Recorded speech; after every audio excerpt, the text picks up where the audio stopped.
When the Radio Turns Off by SincerelySunny. Summary. What happens when the regular caller everyone has grown to love doesn't call in? What happens when the next time he calls in, he's begging for help? What happens when the quirkless green bean, otherwise known as Izuku Midoriya, calls for help and someone finally answers? Or Izuku calls into Hizashi's radio show asking for help and he finally receives? Chapter 1. Sleep well, Green Bean. Hey yo, little listener, you're on air. The cheery voice of President Mike calls over the line. Hey, President Mike. The mysterious kid smiled. The hero laughs. What can I do for you, kiddo? Could you tell me about your quirk? He asks. He's caught off guard for a moment before answering. Of course, little listener. But can I get a name for you first? I don't want to tell you, Izuku whispers, afraid that he's hurt the man's feelings. It's not that he doesn't want to, but he doesn't want his mom to know he was calling in. That's alright, listener. How about this? President Mike bargains, not wanting to keep calling him kiddo. Tell me something interesting about you instead. My hair is green? Oh, okay. He chuckles. Can I call you Green Bean then? Izuku laughs softly at that. Sure. Alright, Green Bean. Let me tell you about my quirk. The hero starts. They spend a good 20 minutes on the line before a large yawn comes from the child. Whoa there, little listener. You sound tired, and it's getting pretty late. How about you call again sometime, and we can talk more? Okay, President Mike. Izuku yawns again. I'll talk to you tomorrow. President Mike smiles. Talk to you tomorrow, Green Bean. The line clicks off, and the hero looks at the clock. It was way past 11 p.m., and the listener seemed to be pretty young. Oh well. Selecting one more song for the night and readjusting in his chair, the song comes out one last note, and President Mike holds down his microphone button. Good night, listeners. I'll talk to you tomorrow. And the radio turns off. Izuku was tired when he dialed into the radio line. Honestly, he didn't really expect to get an answer, even though he was only 8. He knew that sometimes the radio was pre-recorded, so when the line clicked in, acceptance and President Mike's voice welcomed him, he had been fairly surprised. He was tired, but he was hungry too, and the hunger seemed to be winning over tiredness. Mom wasn't home to cook dinner tonight, so he simply stayed up listening to the radio. After President Mike signed off for the night, he closed his eyes and begged his body for sleep. Something about the interaction with the last caller of the night felt off to Hisashi. He groaned into his husband's shoulder as they lay beside each other in bed. What's up, Sash? Shota asks. It's late, and they should both be asleep, but they weren't. A listener called in today, he says quietly. Shota's about to ask what's wrong with that, since Hisashi loves when people call in, but he doesn't get a chance to before his husband is talking again. He sounded so young, and it was late. I don't know. It just doesn't feel right. Shota hums quietly as he places a kiss on the loud hero's head. Maybe he'll call in again. You can check on him then. You're right, Hisashi responds, before promptly falling asleep. It wasn't often that Hisashi was worried about something, so when he expressed his feelings the night prior, Shota knew he should do some digging. Now, as he crouches atop a building, well aware children should be asleep, he listens to his husband's radio station via earpiece. Sure enough, a small voice pops in air, Hisashi giving them a warm welcome. Hey, President Mike. Green Bean, he laughs brightly. Good to hear from you.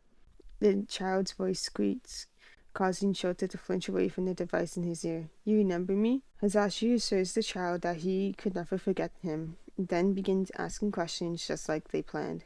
Green Bean, remember how I got to ask you a question first, and then you asked me? Hisashi asks. When the kid hums excitedly, he continues. Well, I was thinking we could do that again. Okay.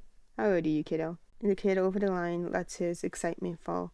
Oh, I'm 8. Shota's face softens as he listens. Hisashi had been right about the kid being so young. Wow, listener, you sound so much bigger than that. Hisashi, no, President Mike says, because he's in his hero persona. Alright, your turn. Do you have a hero partner? He asks, without missing a beat. President Mike smiles behind his recording glass. Obviously, none of his listeners can see him, but he still smiled. I do have a hero partner. Who is it? The child asked excitedly. That's 2 questions. I get to ask first, remember? President Mike taunts. Where do you go to school, kiddo? The line goes silent for just long enough that Hisashi begins to wonder if the child hung up. I don't go to school, he states simply. My mommy took me to do some tests and they said I was really smart, so I don't go. Oh, okay. President Mike hums, even though he didn't like that answer. Okay, so who's your partner? The green bean asks with a complete change in his mood. Hisashi laughs. I don't think you're going to know him, but I'll give you a few hints. Shota smiles atop his perch, listening to his husband and knowing that he was smiling. He's tall, but not as tall as me, and he's a really good hero. He helps me control my quirks sometimes. He doesn't really like the media. The voice hero smiles. He's super grumpy all the time, too, he adds on a weak laugh. Green Bean barely gives the hero time to breathe before he's talking again. So like Eraserhead? Yeah, kind of like Eraserhead. Mike chuckles, and Shota blushes from across the town. Okay, well, I'm tired, so the kid starts, but doesn't finish because of a large yawn. The voice hero grins. Get some sleep, kiddo. Call back in tomorrow. He assures he will, and no one listening has any doubt that he would. So Hisashi plays another few songs before bidding his listeners a good night and turning the radio off. That's how it went for a while. Izuku would call in, ask a question, answer a question, so on and so forth. Hisashi trying all the while to get information on the kid, and coming up short every single time. Eventually, they gave up, content with what they did know about the green bean. He became a regular caller, quite literally, calling every night, but no one would complain. Not only did Hisashi enjoy the conversations, but the other listeners, big and small, tuned in to listen to the green bean's questions and comments. It continued, just like that, for almost 3 years, and then one day, he never called in. It was the kid's regular call time, 10:15 p.m. He was never late and never early, so when the line didn't ring, it was slightly off-putting. It didn't take long for calls to send in messages asking where he was. Hey listeners, I'm not sure where the green bean is right now, so why don't we go ahead and put on some tunes? Hisashi wouldn't know until later that night, snuggled into his husband's arms, that he was worried about the kid. His listeners and viewers seemed just as worried because they flooded the text line for hours that night asking questions about where he was. The next day, everyone held their breaths when 10:14 clicked across the clock, waiting for that phone to ring. Ring, ring. The phone vibrated from its spot, and Hisashi relaxes internally as he races to grab it. Green bean! He smiles over the line. Hey, President Mike. The kid's voice is barely a whisper. Hey, kiddo, is something wrong? He uses a calmer voice than most of them had heard. The kid takes a minute. If someone was in trouble, would you help them? He hesitates. Of course, he assures. I'm a hero. That's what heroes do. When neither of them say anything for a minute, Hisashi continues. Is someone in danger, Green Bean? The kid hums. Oh, no, just asking. After that, the kid goes right back to his usual ranting about any and everything. When he yawns loudly a half hour later, Mike asks him for a song suggestion before saying goodnight and ending the call. The next day was the same as usual. The radio starts, they listen to music, they talk and laugh with listeners, and at 10:15, the green bean tunes in. Well, hey there, Green Bean. Hisashi grins. Hey, his voice is smaller than yesterday. That panics the hero, but he won't admit it. Trying to lighten the moon, Hisashi starts. How are you today? The kid gives a small hum. Is there something on your mind, Green Bean? He sounds drowsy, as if he would fall asleep at any moment. Do you remember yesterday? He struggles out his words. You said that you would help if someone needed it. He can't get all of his letters out. Yeah, I remember. Does someone need help? Slight panic shows in his voice, and the comments from his viewers are coming in a rapid pace, concern listing each of them. I don't know, he states plainly. Maybe. The hero speaks next. Well, let's think about it. If the person is unwell or hurt, or if someone is doing something to them that isn't right, then they might need help. President Mike? He asks cheerfully. What's up, Green Bean? He speaks the most clearly he's spoken all night. I need help. Transfer the line, Hisashi states with urgency to his intern. Take over, he directs someone else. A coworker immediately hops in the air. Alright, listeners, President Mike has some hero work to attend to, so why don't we listen to some tunes? The comments, of course, are filled with questions, but none of them will be answered tonight. Hey, Green Bean, it's just us. No one else can hear us. Mike tells him, what's going on? My mommy hasn't come home, he whispered. She hurts me and she hurt me the other day and she won't come back. He stutters. I'm hungry and I want to go to sleep.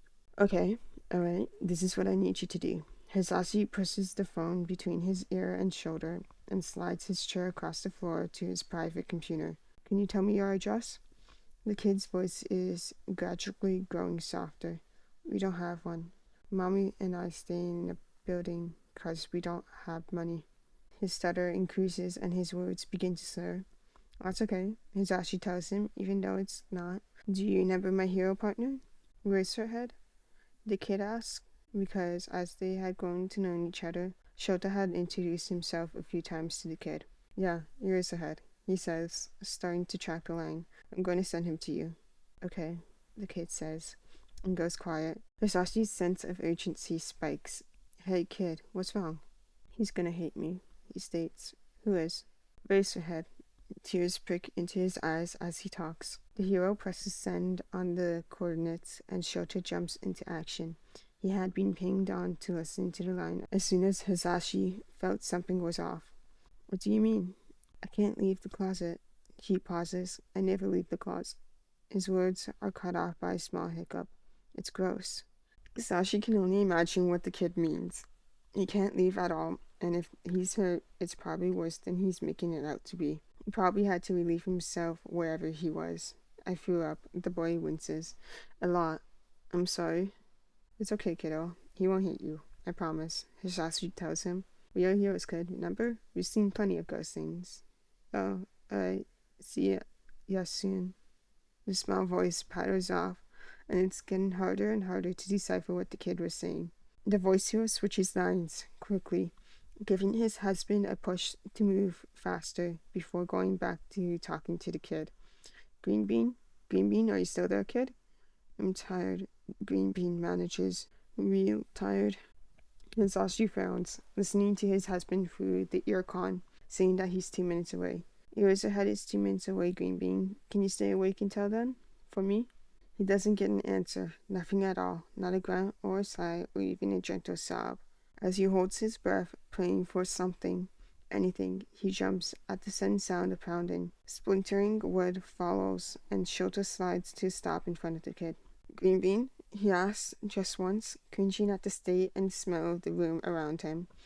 There was a pile of vomit in one corner and urine and feces with it. The poor kid had been living in these conditions for who knows how long. Kid, can you hear me? Shota's voice rings through both the earpiece and the open line. Sho, is he? Hisashi's cut off by his husband. He's alive, but it's bad. Shota tells him. His leg is broken badly. How long until that med card gets here? 5 minutes, the voice hero informs. A grunt comes from across the line as Shota sets the kid's leg. He doesn't have 5 minutes up here. I almost didn't find him, and I'm not going to leave him to find the EMTs, he says, lifting the child into his arms. Shit, he's so light. Hisashi can only imagine how small the child must be. If the clues he had gathered today meant anything, the kid had probably been struggling with abuse and neglect for a while. He flinches at that thought. After a moment or two of heavy breathing over both the cell phone and the cons, Shota had pushed into his ear. Sirens can be heard weakly. Zash, so, all you be me hospital. Shota's voice breaks and it terrifies the voice hero. 3 long beeps ring in his ear and he pulls the phone away from his ear. He frowns at the message display. Call failed. Please try again. And with that, he's up and headed for the door. Hey guys, so what's up? It's been a while. So this was chapter 1. This was part 1, chapter 1 of when the, what's it called?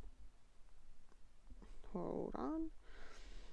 When the Radio Turns Off by Sincerely Sunny.